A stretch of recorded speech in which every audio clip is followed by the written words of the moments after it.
মতুয়া ধর্ম সম্পর্কে আলোচনা। আমি আগেই একটা কথা বলিনি, ধর্ম সম্পর্কে এতদিনের যে ধ্যান ধারণা আমাদের মধ্যে বদ্ধমূল,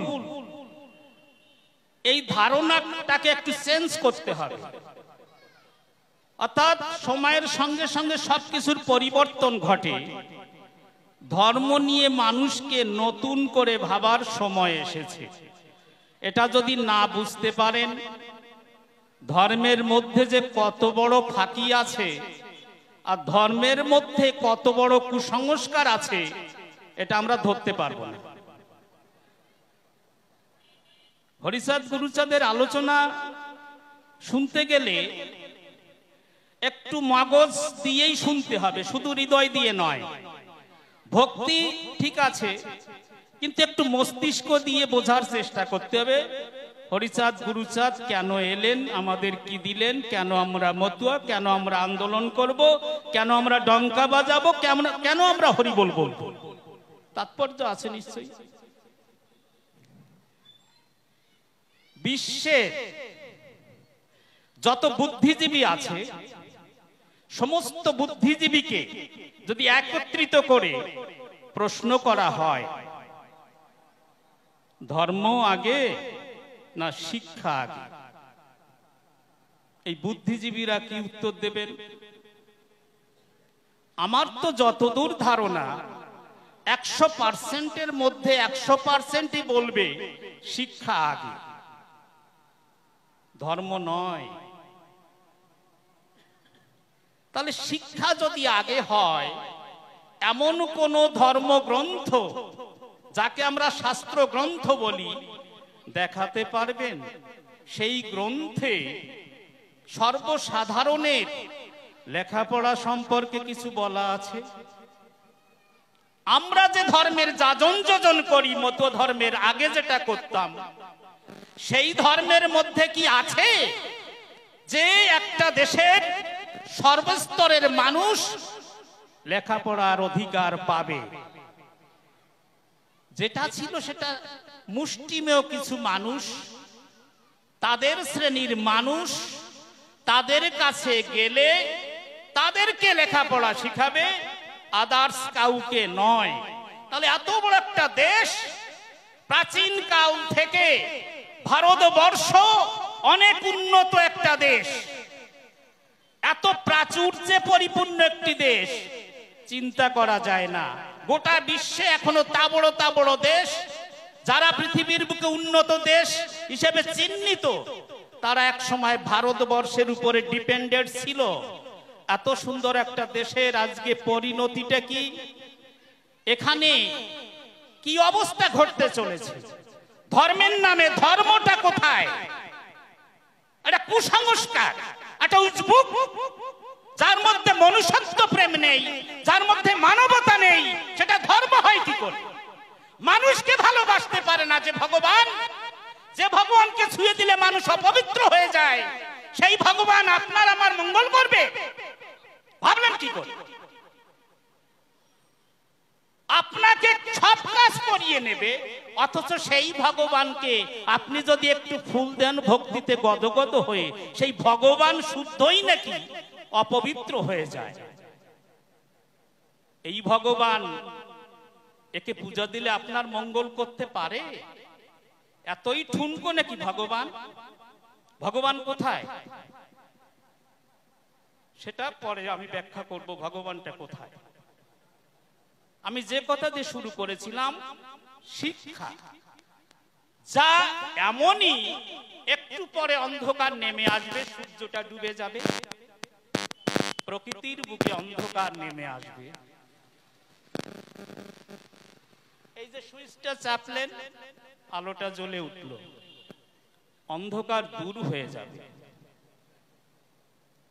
এই প্রকৃতির অন্ধকার এই আলো দিয়ে দূর করা যায়, সূর্যের আলো দিয়ে দূর করা যায়, চাঁদের কিরণ দিয়ে দূর করা যায়, কিন্তু আমার আপনার মনের মধ্যে যে অন্ধকার, সেই অন্ধকারকে চাঁদ সূর্য এই কৃত্রিম আলোতে দূর করতে পারে?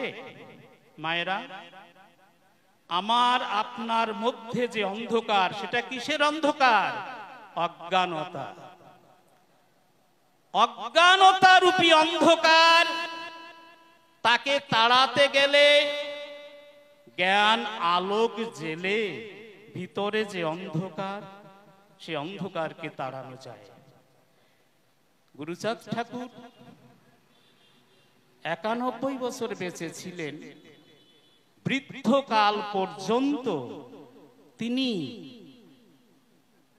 ছোটাছুটি করেছেন, কি করে স্কুল গড়া যায়, কি করে চাকরি পাইয়ে দেয়া যায়। যে মানুষের শিক্ষার অধিকার নেই, যে মানুষের ধর্মের অধিকার নেই, যে মানুষের রাজনীতির অধিকার নেই, যে মানুষের চাকরির অধিকার নেই, যে মানুষের সমাজে উঁচু স্তরের মানুষের সঙ্গে মেশার অধিকার নেই, সেই মানুষের জন্য আমার হরিচাঁদ গুরুচাঁদ কি আন্দোলন করেছেন পৃথিবী ব্যাপী। যদি সারা পৃথিবীতে খোঁজেন না, গুরুচাঁদ ঠাকুরের যে শিক্ষা আন্দোলন, এত বড় আন্দোলন পৃথিবীতে কোথাও হয়নি। আজকে আমরা বুঝতে পারি না, এই রত্ন আমাদের মধ্যে দিয়ে গেলেন, একটা মৃতপ্রায় জাতিকে বাঁচিয়ে তুললেন কিভাবে, আজকে দাঁড়িয়ে বুঝতে পারছি না আমরা। ধর্মটা ভালো করে বুঝতে হবে। অজ্ঞানতায় যে একটু আগে গাইলেন না, সংসার ও সাগর রূপে ভাই মানব মিন সেজেছে। এই সংসারটা একটা সাগর, মিন হচ্ছে মাছ, জলের পোকা। এই সংসার সাগর রূপের যে কদর্যতা, এর মধ্যেই সবকিছু। আমার হরিচাঁদ বললেন গার্হস্থ্য ধর্ম শ্রেষ্ঠ। এর মধ্যে থেকেই ওই জালের ফাঁস কেটে প্রকৃত জ্ঞানী তার পথ বের করে নেয়। অনেক কিছু বোঝার আছে। গুরুচাঁদ ঠাকুর কি বললেন? অনন্ত অসীম যদি দেখিবারে চাস, ধর্ম নয়, আগে তুই শিক্ষা জলে ভাস। কি অসাধারণ কথা! গুরুচাঁদ ঠাকুর তো বেশি লেখাপড়া জানতেন না। উচ্চ বর্ণের নির্মিত স্কুলে তাকে ভর্তি করানোর চেষ্টা করা হয়েছিল, কিন্তু সেখানেও তিনি ভর্তি হতে পারেননি, লেখাপড়া করতে পারেননি। শেষ পর্যন্ত তাকে মক্তবে অর্থাৎ মাদ্রাসা স্কুলে পড়াশোনা করতে হয়েছিল, মাত্র 2 ক্লাস। তার মুখ দিয়ে কি কথা বেরোলো? অনন্ত অসীম যদি দেখিবারে চাস, ধর্ম নয়, আগে তুই শিক্ষা জলে ভাস। কি দারুণ কথা বললেন! ধর্ম দিয়ে কখনো অনন্তকে ছোঁয়া যায় না। এ কথা গুরুচাঁদ কেন বললেন? একটা সময় মানুষের বদ্ধমূল ধারণা ছিল, পৃথিবীতে যত জ্ঞানই তুমি অর্জন করো, সে জ্ঞান তুচ্ছ। যতক্ষণ না তুমি শাস্ত্র জ্ঞান, ধর্মীয় জ্ঞান অর্জন করতে না পারছ, ততক্ষণ তুমি জ্ঞানী নয়, ততক্ষণ তোমার জ্ঞান ঠুনকো। গুরুচাঁদ ঠাকুর চোখে আঙুল দিয়ে দেখিয়ে দিচ্ছেন, ধর্ম জ্ঞানী শেষ কথা নয়। শিক্ষা হচ্ছে এমনই একটা সম্পদ, যা যদি মানুষের মধ্যে ঢুকিয়ে দেয়া যায়, সেই শিক্ষিত মানুষ শিক্ষার আলোতে আলোকিত হয়ে অনন্ত অনন্ত যে জ্ঞান, সেই জ্ঞানকে স্পর্শ করতে পারে। এই জ্ঞান হচ্ছে অনন্ত, এর শেষ নেই। এর কবে আদি, কবে এর অন্ত, কেউ জানে না। আদি অন্তহীন জ্ঞান, সেই জ্ঞানকে যদি স্পর্শ করতে হয়, গুরুচাঁদ ঠাকুর বলছে ধর্ম নয়, ধর্ম দিয়ে এই অসীম অনন্ত জ্ঞানকে অর্জন করা যায় না। শিক্ষার আলোকে আলোকিত হলে তবেই তুমি অনন্তের ইশারা পাবে। কেমন? একজন নিরেট মূর্খ তো বিজ্ঞানের এত কিছু আবিষ্কার করতে পারেনি। আমি ছোট করে কথা বলছি, কথাটা দূর দূরান্তে ভেসে যাচ্ছে। বিজ্ঞান শূন্য মার্গে চলে, দেখো রকেট বিমান, কে দিয়েছে গতি তার, কে দিয়েছে প্রাণ। হাতের ঘড়িটি দেখো টিক টিক চলে, সময়ের কথা সে তো সময়েতে বলে। এই যে আমার হাতে টিক টিক করে আওয়াজ হচ্ছে, ঘড়িটি বাজছে, বিজ্ঞানের অবদান। শিক্ষিত না হলে এটা তৈরি করতে পারতেন না, জ্ঞানের কাছে তিনি যেতে পারতেন না। এই যে মাইক্রোফোনে ছোট করে কথা বলছি, দূরে চলে যাচ্ছে, এটা হতো না। সুইচে চাপ দিলে আলোটা জ্বলে উঠলে এটা সম্ভব হতো না। শূন্য মার্গে রকেট বিমান, একটা রকেটে 1.5 ঘন্টার মধ্যে সারা পৃথিবী ঘুরে আসা যায়, এটাও আবিষ্কার হতো না। শিক্ষার আলোকে আলোকিত হয়ে অসীম যে জ্ঞান, বিশেষ জ্ঞান যে বিজ্ঞান, তারই সাধনায় মত্ত প্রকৃত মানুষ।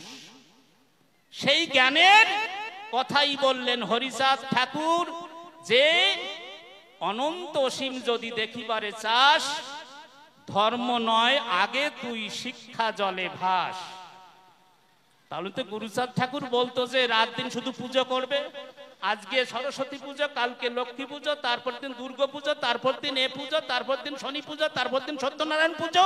এই পুজো করতে করতে পুজো হয়ে যাবে, কুল পাবে না। ঠাকুর তো পুজো করতে বলেনি আমাদের। ঠাকুর কি করতে বলেছে? হাতে কাম মুখে নাম, করিবে গার্হস্থ ধর্ম লয়ে নিজ নারী, গৃহে থেকে নেশিবান প্রস্তি ব্রহ্মচারী, গৃহ ধর্ম রক্ষা করে বাক্য সত্য কয়, বান প্রস্তি পরমহংস তার তুল্য নয়। কি অসাধারণ কথা! পরপতি পরসতী স্পর্শ না করিবে, না ডাকো হরিকে হরি তোমাকে ডাকিবে, সচ্চরিত্র সত্যবাদী জিতেন্দ্রিয় যেই, হরির কি প্রয়োজন তার, হরিতুল্য সেই। কি অসাধারণ কথা! এই যে গৃহধর্ম গৃহকর্ম করিবে সকল, হাতে কাম মুখে নাম, ভক্তি প্রবল। এই নাম শব্দটার একটা আলাদা তারতম্য আছে মত ধর্মে। হরির নাম, কৃষ্ণ নাম, রামের নাম, শ্যামের নাম, যদুর নাম, মধুর নাম, এই নাম নয়, এই নাম সেই নাম নয়। গোটা ভারতবর্ষে রাত দিন কত নাম হয়, মহাপুরুষের নাম হচ্ছে। কই পাপ যায় না কেন? সংসারের তাপ যায় না কেন? ত্রিতাপ দগ্ধ জ্বালায় মানুষ কেন ছটফট করছে? তাহলে কি জানো কি নেই, এ নামেও কাজ হয় না। তাহলে হরিচাঁদ ঠাকুর বললেন কোন নাম নিতে, সেই নামটা কি? আপনারা যারা এখানে একটু বিজ্ঞজন রয়েছেন, বাংলা অভিধান খুঁজলে দেখতে পাবেন নাম শব্দটার আর একটা মানে আছে, তার নাম হচ্ছে দিব্য। নাম শব্দটার মানে দিব্য। দিব্য মানে প্রকৃত জ্ঞান। প্রকৃত জ্ঞান মানে তুমি জ্ঞানের চর্চা করো, তুমি জ্ঞানের সাধনা করো, হাতে কাম, ওই জ্ঞানের প্রতি অনুরক্ত হও।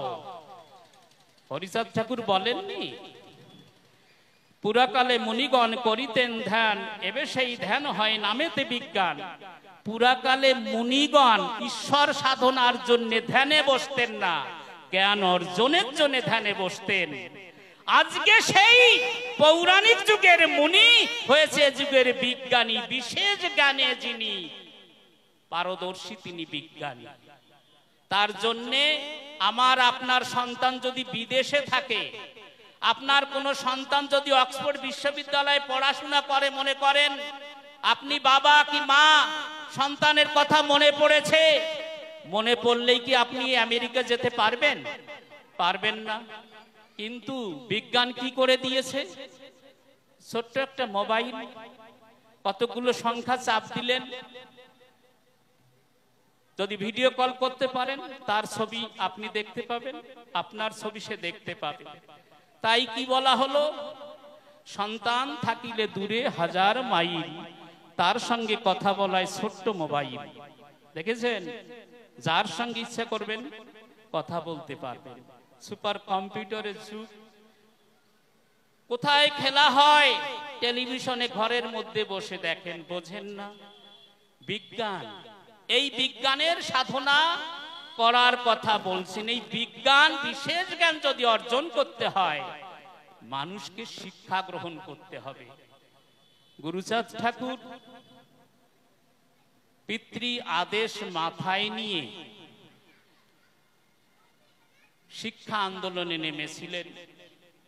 1878 খ্রিস্টাব্দে পরম দয়াল হরিচাঁদ ঠাকুরের যখন মৃত্যু ঘটে, সেই সময় হরিচাঁদ ঠাকুর ধর্মীয় আন্দোলনের পাশাপাশি শিক্ষা আন্দোলন করছেন। আন্দোলন যখন চরমে, ঠিক সেরকম একটা অবস্থায় হরিচাঁদ ঠাকুর 1878 খ্রিস্টাব্দে দেহ রাখলেন। সমস্ত দায়িত্ব গুরুচাঁদের উপরে। হরিচাঁদ ঠাকুর ধর্ম প্রবর্তন করেছিলেন, মতুয়া ধর্ম, কিন্তু সেই মতুয়া ধর্মকে রক্ষা করতে হলে কি কি করণীয়, কোন কোন কাজগুলো তোমাকে করতে হবে, গুরুচাঁদ ঠাকুরকে ঠিক ঠিক করে বুঝিয়ে দিয়েছিলেন। অর্থাৎ হরিচাঁদের যে ভাবনা গুরুচাঁদের মধ্যে, হরিচাঁদের যে আদর্শ গুরুচাঁদের মধ্যে রেখে গিয়ে তিনি দেহত্যাগ করেছিলেন। তাই পিতৃ আদেশ মাথায় নিয়ে গুরুচাঁদ ঠাকুর শিক্ষা আন্দোলনে ঝাঁপিয়ে পড়লেন। বৃদ্ধ বয়সও তিনি শিক্ষা আন্দোলনের ব্রতী ছিলেন, একটুও পিছপা হননি। হরিচাঁদ ঠাকুরের মৃত্যুর মাত্র 3 বছর অতিবাহিত হলো। প্রথমে চৌধুরী বাড়িতে পাঠশালা গড়ে উঠল। গুরুচাঁদ চরিতে রয়েছে 1287 সালে অঘ্রাণ মাসেতে পাঠশালা হলো সৃষ্টি চৌধুরী বাটিতে। একে তো পণ্ডিত সাধু রঘুনাথ নাম, তাতে শক্তি দিল গুরুচাঁদ গুণধাম। দলে দলে ছাত্র আসি সকলই জুটিল, অন্ধকার মাঝে যেন আলোক ছুটিল। এই যে অন্ধকার, মনের অন্ধকার, আমাদের মানুষগুলো লেখাপড়া জানে না। হরিচাঁদ গুরুচাঁদ ঠাকুরের রাত্রে ঘুম নেই, সব দিক দিয়ে পিছিয়ে পড়া একটা নিষ্পেষিত জাতি, যারা সাত চড়ে কথা বলতে পারে না। সেই মানুষকে জাগাতে হলে ধর্মের মাধ্যমে একত্রিত করতে হবে, আর সেই ধর্মকে বাঁচাতে হলে সেই মানুষগুলোকে শিক্ষিত করতে হবে। অর্থের দরকার, সমাজে প্রতিষ্ঠা অর্জন করতে হবে। তাই শিক্ষা আন্দোলন করলেন। প্রথমে 1880 মানে 1287 বঙ্গাব্দে চৌধুরী বাটিতে প্রথম বিদ্যালয় স্থাপিত হলো। দলে দলে ছাত্র আসছে। রঘুনাথ পণ্ডিত ঢাকা থেকে এসেছেন, ওই বিদ্যালয়ে তখন উনি পড়ান।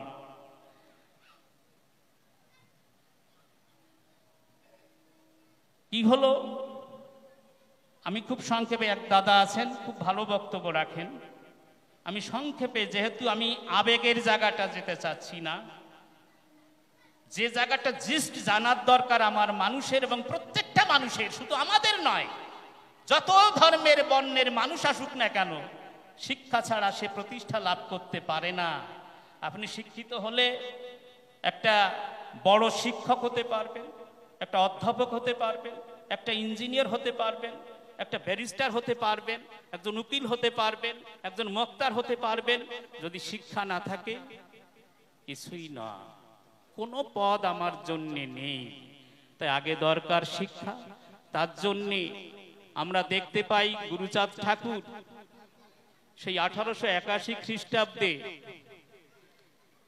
খুলনা জেলায় দত্তডাঙ্গা ঈশ্বর গাইনের বাড়িতে যে নমশূদ্র সম্মিলন, বিশাল বড় এক সম্মিলন, বিভিন্ন জেলা থেকে দলে দলে লোক সম্মিলনে যোগদান করছেন। গুরুচাঁদ ঠাকুর সেই সম্মিলনের সভাপতির আসন অলঙ্কৃত করে আছেন। অনেক বক্তা অনেক কিছুই বললেন, অনেক ভালো ভালো কথা বললেন। গুরুচাঁদ ঠাকুর সভা